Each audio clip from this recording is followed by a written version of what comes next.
suspended. South Australia's Premier Peter Malinauskas has called on the federal government to change its criteria around disasters. A combined $28 million has been allocated by the state and federal governments to combat the spread of toxic algal bloom, which has devastated the state's coast. The bloom is now twice the size of the ACT and has spread to inland waterways, including the Port River. The Premier says an event of this scale should be classified as a national disaster. Dr. Arash Zamyadi is a senior lecturer at Monash University's Department of Civil Engineering, and he joins us now from Brisbane. Hi there, thank you so much for your time this evening. First of all, could you just explain to us exactly what is this algal bloom that we're looking at and how significant is this of an issue? Good evening. Thank you for having me here. Yes, so this is a major environmental phenomenon. We have this algal bloom that is spreading across thousands of square kilometers within our coast, and as it spreads, it's on its way of spreading. It's causing lots of damage, killing the fish, and having the loss of biodiversity due to this algal bloom is devastating, and also it's having impact on our coastal economy and the people who use the water, for example, the fisheries. These blooms are caused by the phytoplankton that already live in the water, but the favorable environmental conditions like the climate change and access nutrients, even a slight change in the water temperature due to climate change is leading to these major blooms, which are major environmental disasters.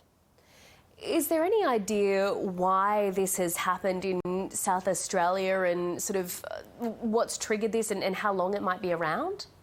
So it's very hard to say. As I mentioned, we believe there is this due to favorable environmental conditions. For example, as I mentioned, the slight change in the ocean water temperature due to effects of climate change.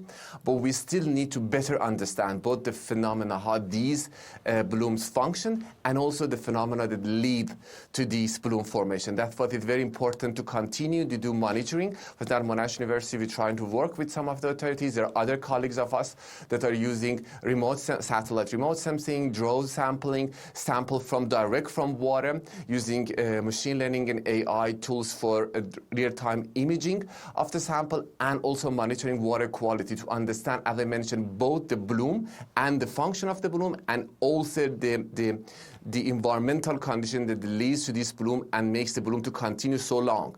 It's very important to understand this bloom, this current event, is really large in scale, and the duration is unprecedented. We've seen horrific numbers of dead marine life washing up. What are the impacts of an algal bloom? So yes, the loss of biodiversity is heartbreaking. As I mentioned, there is this. Due to a favorable environmental condition, this one algae starts to bloom, and as its takeover is literally caused this damage and the unfortunate loss of other animals who live in the environment, like other fish, and also it has an impact on the industries like fisheries and the tourism. People who use the coastal tourism also are critical infrastructure. For example, if these balloons break into the intake of our desalination plant, which we take the ocean water and we treat that to use that water, then we will have major problems with treating the water, and so it will have both environmental, economical, and infrastructure issues for us.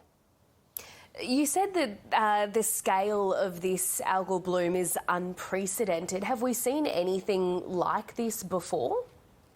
We haven't seen this size. So there have been previous events, but seeing the size of this event, and you mentioned, is now larger twice than ACT, and also the duration, how long this is lasting, and that is also making us believe that these phenomena are only going to continue. So this is not going to be a one-off.